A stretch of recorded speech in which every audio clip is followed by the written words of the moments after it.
I hope all of you are fine. तो जो आज की वीडियो में हम करने वाले हैं चैप्टर 3 के मिसलेनियस एग्जाम्पल। जो मैंने लास्ट वीडियो बनाई थी उसके अंदर मैंने एक्सरसाइज 3.4 के क्वेश्चन नंबर 15 to 18 डिस्कस किए थे। ठीक है, तो अभी हम क्या करने जा रहे हैं, मिसलेनियस एग्जाम्पल स्टार्ट करने जा रहे हैं। एग्जाम्पल नंबर 26 है आपके पास।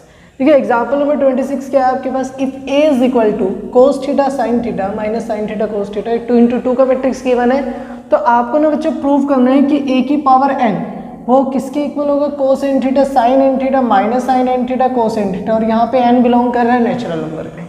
तो इसको जो हमें क्वेश्चन को सोल्व करना है, प्रूव करना है, वो PMI principle of mathematical induction के कंसेप्ट का यूज़ करके करना है। तो उसको मैं थोड़ा रिकॉल करा देता हूँ। क्या था, मान लीजिए आपके पास कोई PN स्टेटमेंट दी होती थी और उस स्टेटमेंट को आप 1 के लिए ट्रू चेक करते थे कि भाई 1 के लिए n इक्वल टू 1 के लिए ट्रू है या नहीं है। फिर आप उसे PK के लिए उसे ट्रू मान लेते थे कि भाई k के लिए ट्रू है, n इक्वल टू k के लिए, और फिर आप प्रूव करते थे लास्ट में भाई PK + 1 के लिए ट्रू होगा। चेक मतलब इसको माना ट्रू, उसके बाद इसके लिए आप प्रूव करते थे भाई k + 1 के लिए भी ट्रू है। तो इस तरीके से जब आप ऐसा करते थे तो n belongs to natural number, for all n सारे नेचुरल नंबर के लिए Pn क्या हो जाता था, आपका स्टेटमेंट क्या हो जाता था, ट्रू हो जाता था। ये PMI के कंसेप्ट का यूज़ करके आपको करना है। तो चलिए करते हैं ये एग्जाम्पल नंबर 26। एग्जाम्पल नंबर 26 के अंदर सबसे पहले आप क्या करेंगे कि स्टेटमेंट मानेंगे Pn आपके पास क्या है, a⁴n is equal to cos N theta sine N theta minus sine N theta cos N theta. ठीक है, ये आपको गिवन है। तो आप 1 के लिए चेक करेंगे, 1 के लिए चेक करेंगे तो n की जगह क्या रखेंगे, 1। तो a की पावर 1 निकाला आपने, n की जगह 1 रखा, तो इधर क्या आएगा, कोस n की जगह 1 है ना। तो 1 × में थीटा थीटा, यहाँ पे साइन 1 × में थीटा थीटा साइन थीटा, यहाँ पे माइनस का साइन थीटा, यहाँ पे कोस थीटा। तो आपने चेक किया तो भाई a की पावर 1 तो a ही आ गया, सेम है ये और ये, तो is equal to a। So result is true, मतलब P1 ये क्या हो गया, ट्रू हो गया आपके पास। अब इसके बाद आपको k के लिए ट्रू मानना है, n is equal to t, n is equal to k के लिए क्या मानना है, ट्रू मानना है आपको। Assume that Pk is true, Pk क्या है आपके पास, ट्रू है। अगर Pk ट्रू है तो जो आपको ये वाली चीज़ गिवन है ना, इसके अंदर n की जगह आप क्या रख देंगे, k रख देंगे। तो a की पावर k आपके पास क्या आ जाएगा, a की power k is equal to cos k theta sine k theta minus sine k theta cos k theta. ठीक है, तो ये आपके पास क्या आ गया, a की पावर k आ गया है ना। तो ये तो आपने एज्यूम किया है। अब Pk + 1 को आप प्रूव करेंगे कि भाई Pk + 1 भी ट्रू होगा। तो कैसे,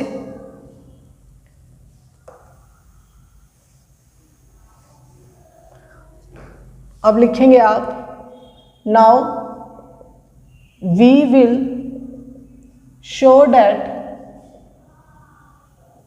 Pk + 1 इज ट्रू, Pk + 1 भी क्या होगा, ट्रू होगा। तो आपने Ak + 1 मतलब जो ये चीज़ आपको गिवन है, स्टेटमेंट गिवन है, n की जगह हर जगह क्या रख देंगे, k + 1।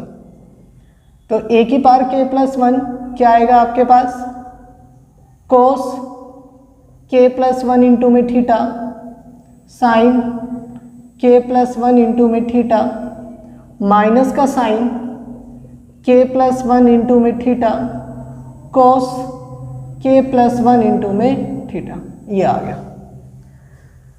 अब चेक कैसे करेंगे, देखिए इसकी वैल्यू ये है, हमें ये बताना है। ठीक है, इसकी वैल्यू a⁴k + 1 की वैल्यू, ये मैट्रिक्स है, हमें ये प्रूफ करना है। अब कैसे करेंगे, अब यहाँ पे इसकी वैल्यू ये है, ये तो हमारे पास फाइनल वैल्यू है, तो मतलब सोल्व किसको करना है, a⁴k + 1 को। तो आपने लेफ्ट हैंड साइड लिया, लेफ्ट हैंड साइड आपके पास क्या है, ए की पावर के प्लस 1। अब इसे ब्रेक डाउन करिए, ए की पावर के इंटू में ए। अब ए की पावर के की वैल्यू रखेंगे, ए की पावर के की वैल्यू आपने ट्रू माना था ना n इक्वल टू के लिए, तो बच्चों आप ये मैट्रिक्स यहाँ पे रखेंगे ए की पावर के की जगह। तो यहाँ आपके पास आ गया कोस के थीटा साइन के थीटा माइनस साइन के थीटा कोस के थीटा, और ए की वैल्यू आपके पास है ही, ए की वैल्यू ये है आपके पास cos theta sine theta minus sine theta cos theta. ठीक है, अब इन दोनों को मल्टीप्लाई करके ना यही मैट्रिक्स आएगी। ठीक है, तो अब इन दोनों को मल्टीप्लाई करना है, मल्टीप्लाई करिए। ये 2 इंटू 2 का मैट्रिक्स है, ये 2 इंटू 2 का मैट्रिक्स है। इस मैट्रिक्स के अंदर नंबर ऑफ कॉलम्स कितना है, 2 है। ठीक है, और इस मैट्रिक्स के अंदर नंबर ऑफ रो कितना है, 2 है। तो ये दोनों मैट्रिक्स मल्टीप्लाई हो सकता है। तो अब आप मल्टीप्लाई करेंगे, कोस के थीटा इंटू में कोस थीटा, कोस के थीटा इंटू में कोस थीटा प्लस साइन के थीटा इंटू में माइनस साइन थीटा। अब ये वाली रो इस कॉलम से कोस के थीटा इंटू में साइन थीटा प्लस में साइन के थीटा इंटू में कोस थीटा। इसके बाद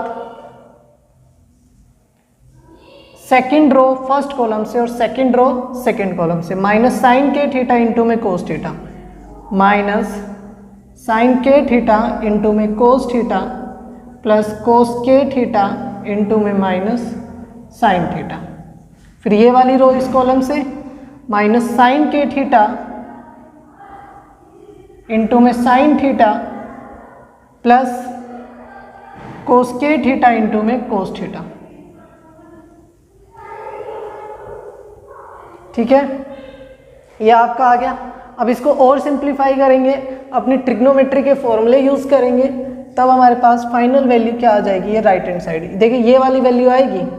ठीक है, ए रेस टू पावर के प्लस 1 आपका सोल्व करके ये वैल्यू आना चाहिए। ठीक है, तो इसको इधर से इरेज कर लेते हैं ताकि आपको समझा सके, यही वैल्यू आई है।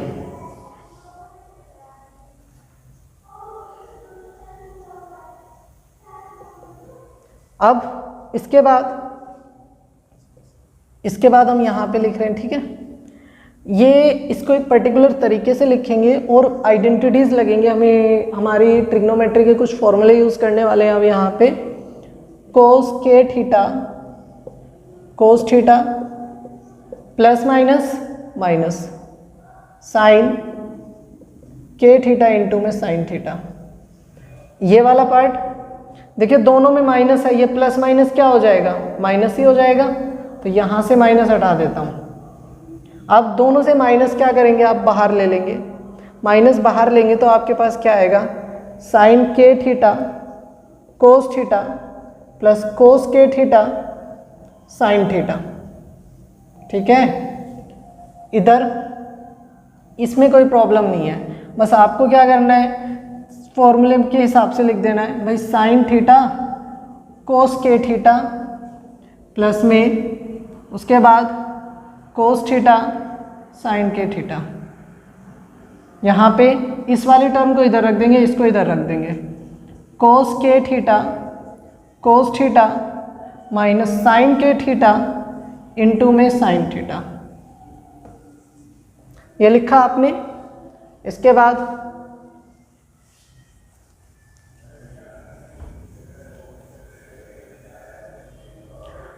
यहाँ पे देखिए एक आइडेंटिटी आपको याद होगी कोस x प्लस वाई की। क्या था आपके पास, cos x cos y minus sine x sine y।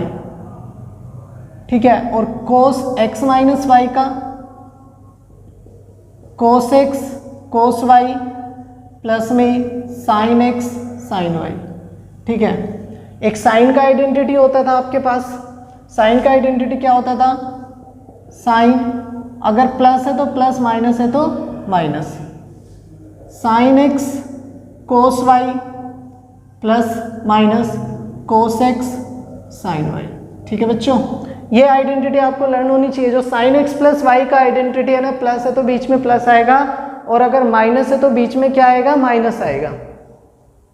अब यहाँ पे देखिए cos x cos y minus sine x sine y, है ना, cos x cos y minus sine x sine y, इस वाली फॉर्म का, तो मतलब प्लस वाला फॉर्मूला।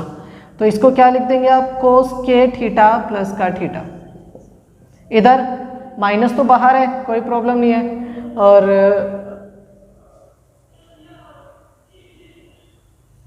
आई थिंक सही है यहाँ पे, हाँ जी ठीक है। देखिए sign a cos b plus में कोस ए साइन बी, तो साइन एक्स प्लस वाई, या एक्स की जगह कभी एक्स वाई की जगह मैं कई बार इन फॉर्मूलेस को ए और बी में बोल देता हूँ, sine A plus B sine A minus B. अभी X plus Y X minus Y X Y में लिखा है तो मैं उसी फॉर्म में बोलता हूँ। देखिए sine x cos Y plus में cos x sine Y, sine x plus Y का फॉर्मूला, तो यहाँ पे क्या आएगा, साइन के थीटा प्लस का थीटा। इसके बाद यहाँ पे आ जाइए, देखिए यहाँ पे क्या है, sine a cos b plus cos a sine b, sine x plus y की फॉर्म में बोले तो sine x cos Y plus cos x sine y. तो इधर क्या आएगा बच्चों, साइन थीटा प्लस का के थीटा। इधर आ जाते हैं, cos x cos y minus sine x sine y, तो cos x plus y sine के थीटा प्लस का थीटा। ठीक है, इसके बाद आप थीटा को क्या ले लेंगे, बाहर ले लेंगे, तो क्या आएगा, के प्लस 1 थीटा।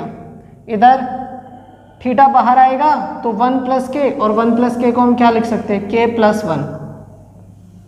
इधर माइनस साइन के प्लस 1 थीटा, और इधर कोस के प्लस 1 थीटा। ये यही मैट्रिक्स आ गया जो ये वाला था, तो is equal to R H S, right hand side आ गया। तो आपने क्या कर दिया, k प्लस 1 को ट्रू बना दिया, तो p k plus 1 is true. ये हमारा p k प्लस 1 क्या हो गया, ट्रू हो गया। इसके बाद हम क्या लिखेंगे, देखिए PMI का कंसेप्ट क्या कहता है आपको, उसका बेसिक डेफिनेशन क्या कहता है, अगर स्टेटमेंट आपका n इक्वल टू 1 के लिए ट्रू, अब आप बोलेंगे स्टेटमेंट में कंफ्यूज मत होना, जो ये आपको a raise to power n दिया गया यही स्टेटमेंट है, ठीक है। और P1 ट्रू है, n इक्वल टू 1 के लिए ट्रू है, और n इक्वल टू k के लिए आप ट्रू मानते हैं, और k प्लस 1 के लिए भी साबित हो जाता है कि ट्रू है। जैसे ये p k प्लस 1 ट्रू हो गया ना, तो वो हर नेचुरल नंबर के लिए ट्रू है, ठीक है। तो अब क्या लिखेंगे हम,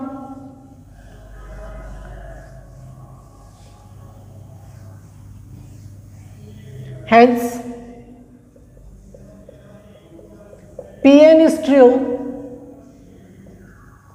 for all n belongs to natural number, ठीक है। ये हमारा एग्जाम्पल नंबर 26 कंप्लीट होता है। इसके बाद हम करने वाले हैं बच्चों example number 27। If a and b are symmetric matrix of the same order then show that ab is symmetric। ab हमारा सिमेट्रिक होगा if and only if a and b commute।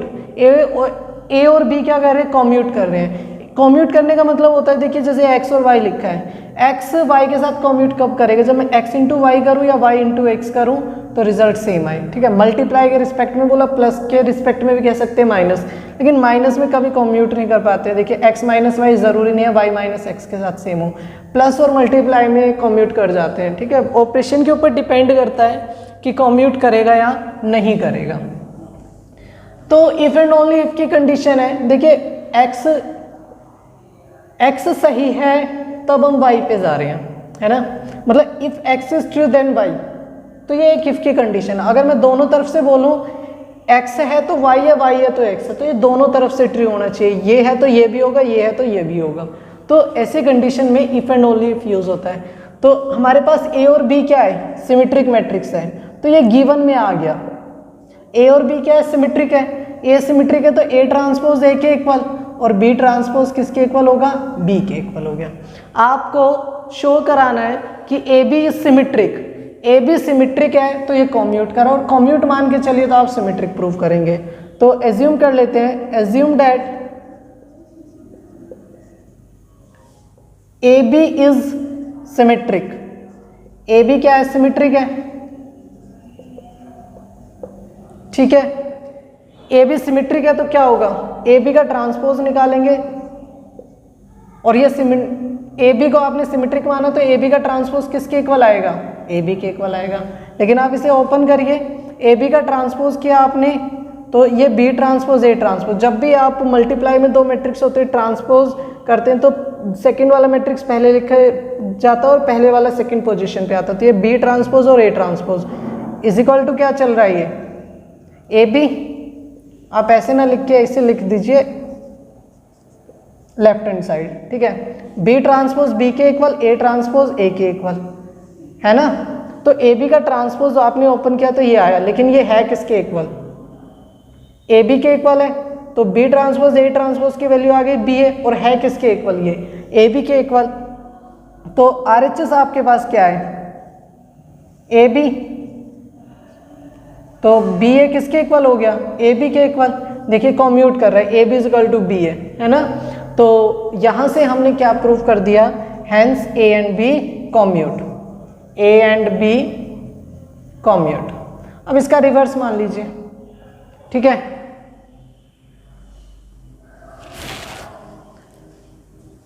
अब रिवर्स कैसे करना है इसका काम, देखिए ए और बी को आप मान के चलेंगे, assume that A and B commute. Commute करने का मतलब आपके पास गिवन में आ गया ये इस सेकंड पार्ट में कि कन्वर्स पार्ट, ये जो मैं कर रहा हूँ ना अब ये कन्वर्स पार्ट कर रहा हूँ, तो इसमें क्या आ गया आपके पास कि ए और बी कॉम्यूट कर रहा है, तो मतलब A B is equal to B है, ये बात सही है। तब आपको प्रूफ करना है कि ए बी सिमेट्रिक होगा, तो आप ए बी का सिमेट्रिक करने के लिए इसका ट्रांसपोज करेंगे। तो ए बी का ट्रांसपोज क्या होगा, बी ट्रांसपोज ए ट्रांसपोज, और बी ट्रांसपोज की वैल्यू बी है और ए ट्रांसपोज की वैल्यू क्या है, ए है। बी ए किसके इक्वल है, ए बी के। तो देखिए ए बी का ट्रांसपोज आपने ए बी के इक्वल दिखा दिया, तो hence A B is symmetric. तो आपने दोनों तरफ से कर दिया, इसको दोनों तरफ से कर दिया, तो hence the given statement is true, hence given statement is true.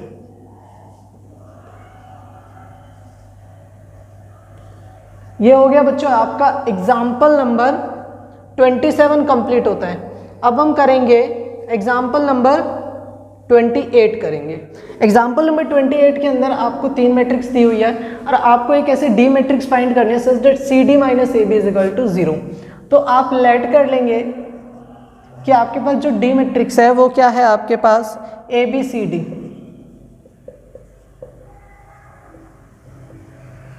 आपने ये लेट कर लिया, ठीक है। अब आप बोलेंगे आपने D को भाई 2 into 2 का ही क्यों लेट किया, इसका रीज़न हम यहाँ से फाइंड करेंगे। आपके पास सी डी माइनस में ए बी किसके इक्वल है, 0 मैट्रिक्स के इक्वल है ये। अब सी का ऑर्डर कितना है, 2 into 2, और डी का भी देखेंगे कि क्या होगा, ए का ऑर्डर भी 2 into 2, बी का ऑर्डर भी 2 into 2। ए बी जो मल्टीप्लाई होकर आएगा वो ओवरऑल 2 into 2 का है। जो दो मैट्रिक्स तभी सब्ट्रैक्ट हो सकती है जब दोनों का ऑर्डर सेम हो। तो सी डी का ऑर्डर अगर मैं x into में y मान लेता हूँ, सी डी है, इसका ऑर्डर 2 into 2, इसका ऑर्डर मैंने x into में y मान लिया। सी और डी तब मल्टीप्लाई हो सकती है जब इसकी नंबर ऑफ कॉलम इसकी नंबर ऑफ रो इक्वल हो। तो x की वैल्यू क्या हो गई, 2। तो अब ओवरऑल सी डी जो मल्टीप्लाई होके आएगा उसका ऑर्डर कितना हो गया, 2 into y। अब सी डी का ऑर्डर ए बी के इक्वल होगा, तो ए बी का ऑर्डर हमारे पास क्या है, 2 into में 2, तो 2 तो 2 के इक्वल है, तो y की वैल्यू किसके इक्वल आ गई, 2 के इक्वल, ठीक है। तो इसलिए हमने x की वैल्यू 2, y की वैल्यू 2। तो डी मैट्रिक्स का जो आपके पास ऑर्डर है बच्चों वो कितना हो गया, 2 into 2 हो गया है। तो अब आपको इस गिवन इक्वेशन का यूज करके डी मैट्रिक्स का वैल्यू फाइंड करना है।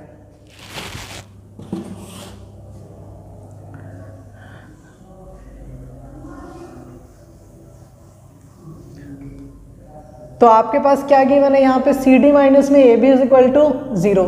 सी की वैल्यू क्या है, 2538, 2538, और डी की value A B C D minus का ए की वैल्यू क्या है, 2 - 1 3 4, और बी की वैल्यू आपके पास क्या है, 5 2 7 4 इज इक्वल टू 0 मैट्रिक्स। तो इधर भी 2 into 2 का 0 मैट्रिक्स होगा, ठीक है। अब इनको मल्टीप्लाई करिए, देखिए 2a प्लस में 5c, 2a plus 5c, 2b plus 5d, 2b plus 5d, 3a plus में 8c, 3a प्लस में 8c, 3b प्लस में 8d। इन दोनों मैट्रिक्स को मल्टीप्लाई करेंगे, 2 5 जा 10 माइनस 7 10 माइनस 7 3, 2 2 जा 4 माइनस 4 0, 3 5 जा 15 प्लस 4 7 जा 28, 15 और 28 ऐड होके कितना आएगा 8 5 13, 2 और 1 3 और 1 4 43, 3 2 जा 6 प्लस 4 4 जा 16, 16 और 6 कितना आ गया 22 इज इक्वल टू 0 0 0 0। ठीक है, जीरो मैट्रिक्स है इधर राइट हैंड साइड में। अब सोल्व करेंगे और आप इधर 2a प्लस में 5c माइनस का 3, 2b प्लस में 5d माइनस का 0, 3a प्लस में 8c माइनस का 43, 3b प्लस में 8d माइनस का 22 इज इक्वल टू 0 0 0 0। 2 इंटू 2 का जीरो मैट्रिक्स। अब आपके पास ना यहाँ पे इक्वेशन बनेगा, देखिए 2a प्लस में 5c minus 3 is equal to 0, 2a plus में 5c माइनस का 3 इज इक्वल टू 0। ये वाला एलिमेंट इसको अगर आप सोल्व करते हैं तो ये 2b प्लस में 5d माइनस 0 क्या होगा 2b प्लस 5d होगा, तो 2b प्लस में 5d is equal to 0। 3a plus में 8c माइनस 43, 3a प्लस में 8c माइनस में 43 is equal to 0, 3b plus में 8d, 3b प्लस में 8d minus 22 is equal to 0 matrix. ठीक है, तो आपके पास ये चार इक्वेशन आ गई है। तो चारों इक्वेशन को ध्यान से देखिए, आपके पास क्या क्या आया है 2a प्लस 5c माइनस का 3 is equal to 0, 2b plus 5d is equal to 0, 3a plus में 8c minus 43 is equal to 0, 3b plus में 8d minus 22 is equal to 0। तो बच्चों ये तो आपके पास चारों इक्वेशन आ गए, और इन चारों इक्वेशन को जो सोल्व करके आपके पास वैल्यू आनी चाहिए वो क्या आनी चाहिए, a की वैल्यू बच्चों माइनस का 191 आना चाहिए, और b का वैल्यू आपके पास माइनस का 110 आना चाहिए, और c का वैल्यू 77 और d का वैल्यू कितना आना चाहिए 44। अब यहाँ पे बस हमारा एक ही काम रह जाता है, इन इक्वेशंस को सोल्व करना। ठीक है, तो चलिए इन इक्वेशन को सोल्व करते हैं और सारी वैल्यूज निकालते हैं। d की वैल्यू आपने लिख ली होगी, क्या थी a b c d। Calculation है इसलिए मैंने पहले ही चेक कर लिया है कि a b c d की वैल्यू क्या आएगी, ताकि बाद में दिक्कत ना हो। और d मैट्रिक्स की जो वैल्यू आएगी a b c d वो क्या आएगी वो यहाँ लिख देते हैं। ठीक है, अब सोल्व करेंगे। ये मिसलेनियस एग्जाम्पल लास्ट है, और इससे जो नेक्स्ट वीडियो आएगा ना उसके अंदर हम इसी एक्सरसाइज के मिसलेनियस एक्सरसाइज करेंगे। ठीक है, तो सबसे पहले ना हम a और c वाली इक्वेशन ले लेते हैं, a और ये दो इक्वेशन। इसे आप ना फर्स्ट मान लेते हैं, इसे आप मान लेंगे इसे सेकंड ले लीजिए, इसे थर्ड ले लीजिए, इसे फोर्थ ले लीजिए। ठीक है, अब आपने ना फर्स्ट इक्वेशन लिखा 2a plus 5c minus 3 is equal to 0। ठीक है, यहाँ से ना आप a की वैल्यू निकाल लीजिए, तो a की वैल्यू क्या आएगी 3 प्लस का और 5c इधर आके हो गया माइनस का, a की वैल्यू क्या आ गई 3 माइनस में 5c अपॉन में 2। सब्सटीट्यूशन मेथड लगा रहे हैं। अब इसको पुट कर दीजिए थर्ड इक्वेशन में, put a is equal to 3 minus 5c upon में 2 इन इक्वेशन थर्ड। आपने थर्ड इक्वेशन को लिखा 3a प्लस में 8c माइनस का 43 इज इक्वल टू 0, 3 इधर रखा a का वैल्यू 3 माइनस में 5c अपॉन में 2 प्लस में 8c माइनस 43 है, ये उधर जाके प्लस का हो जाएगा, राइट हैंड साइड में जाके प्लस का। 3 3 जा 9, 3 5 जा 15c अपॉन में 2 प्लस में 8c अपॉन में 1 इज इक्वल टू 43। अब 9 माइनस में 15c है, इधर एलसीएम लेंगे 1 और 2 का एलसीएम 2, 2 को 2 से डिवाइड किया 1, 1 इंटू में 9 माइनस 15c, 9 माइनस 15c, 1 को 2 से डिवाइड किया आपने 2, 2 8 जा 16c इज इक्वल टू 43। अब 2 इधर आके क्या हो जाएगा मल्टीप्लाई हो जाएगा, तो 2 इधर आके मल्टीप्लाई होगा तो 9 माइनस में 15c, अब देखिए 16c में से 15c गया तो सिर्फ ओनली c बचेगा, और 2 3 जा 6, 2 4 जा 8, तो यहाँ पे c की वैल्यू 86 माइनस का 9, 86 में से 9 गया तो कितना आता है बच्चों 77। तो आपने C का वैल्यू निकाला 77, आप इसे 5 मान लीजिए। अब put C is equal to 77 in equation, मैं इक्वेशन की शॉर्ट फॉर्म लिख देता हूँ, ई क्यू लगा के ऊपर n लगा देता हूँ, ठीक है। तो a is equal to 3 minus 5c upon में 2, a 3 माइनस 5c की वैल्यू आपने लिखी 77 अपॉन में 2, 5 को 77 से मल्टीप्लाई किया, 5 7 जा 35, 3 5 7 जा 35 और 3 38, ठीक है। अपॉन में 2 माइनस किया, इनको माइनस करके कितना आएगा, 5 में से 3 गया 2, 8 as it is, 3 as it is, और 2 से क्या करेंगे फिर डिवाइड करेंगे, तो 2 से डिवाइड करते हैं तो क्या आ रहा है 2 1 जा 2, 2 9 जा 18, 2 1 जा 2। तो a की वैल्यू जो आपके पास कैलकुलेट करके आई है वो -191 आई है। तो आपने a की वैल्यू सही निकाल ली और c की वैल्यू सही निकाल ली है। अब आपको किसकी वैल्यू निकालनी है, b और d की वैल्यू, ठीक है।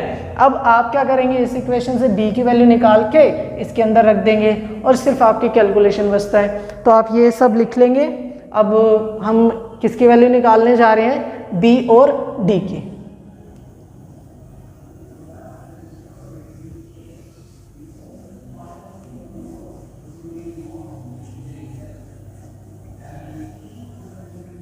तो आपने लिखा सेकेंड इक्वेशन 2b प्लस में 5d is equal to 0, 2b minus का 5d, b की वैल्यू माइनस 5d अपॉन में 2, इसे मान लिया आपने 6 मान लेंगे।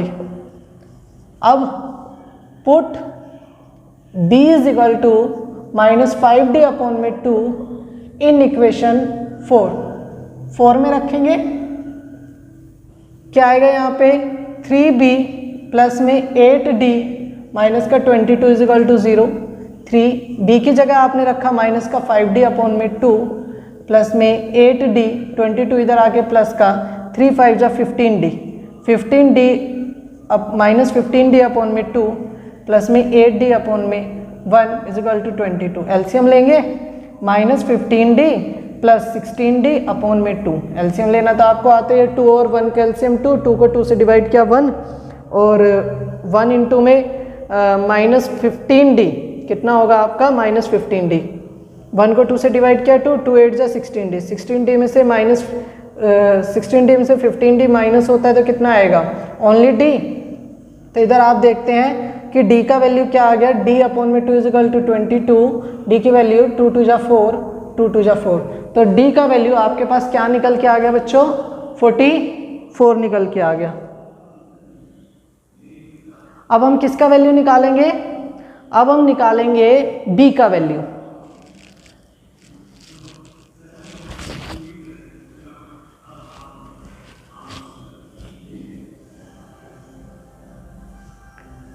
तो b का वैल्यू निकालने के लिए तो d की वैल्यू जो निकली है ना उसको हम किस में पुट करेंगे, इन सिक्स्थ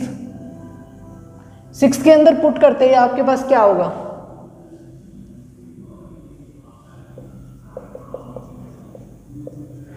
-5 d का वैल्यू आया 44 अपॉन में 2, 2 1 जा 2, 2 2 जा 4, 22 इंटू माइनस में 5 माइनस 1 1 0। तो आपने a b c d चारों की वैल्यू निकाल ली है, ठीक है। इसके बाद ये जो वैल्यू निकली है आपने जो मैट्रिक्स एज्यूम किया था उसके अंदर आप क्या करेंगे, पुट कर देंगे, तो आपका काम खत्म हो जाएगा। तो हेंस डी मैट्रिक्स क्या माना था आपने, ए बी सी डी किसके इक्वल है, ए का वैल्यू -191, बी का वैल्यू -110, सी का वैल्यू 77 और डी का वैल्यू 44। तो ये आपका क्या हो गया बच्चों आंसर, ठीक है। तो इधर से रेज कर देता हूँ और ये हमारे सारे मिसलेनियस एग्जाम्पल फिनिश होते हैं। इसके बाद जो नेक्स्ट वीडियो आएगी उसके अंदर हम क्या करेंगे, मिसलेनियस एक्सरसाइज डिस्कस करेंगे, ठीक है। तो बच्चों आज की वीडियो में हमने क्या किया, मिसलेनियस एग्जाम्पल डिस्कस किए हैं और जो हमारा फर्स्ट एग्जाम्पल था इसमें एग्जाम्पल नंबर आपका एग्जाम्पल नंबर 26 वो PMI से यूज़ किया है। आपका एग्जाम्पल नंबर 27 एक रिजल्ट है, थ्योरम है, तो थ्योरम को आपने इफ़ एंड ओनली इफ वाली कंडीशन से किया और 28 में आपने एक मैट्रिक्स फाइंड किया है, ठीक है। तो आज का ये वीडियो यहीं पे ख़त्म होता है। नेक्स्ट वीडियो के अंदर हम मिसलेनियस एक्सरसाइज डिस्कस करेंगे। आपको वीडियो अच्छा लगा तो वीडियो को लाइक कीजिए, शेयर कीजिए और चैनल को सब्सक्राइब करना मत भूलिए।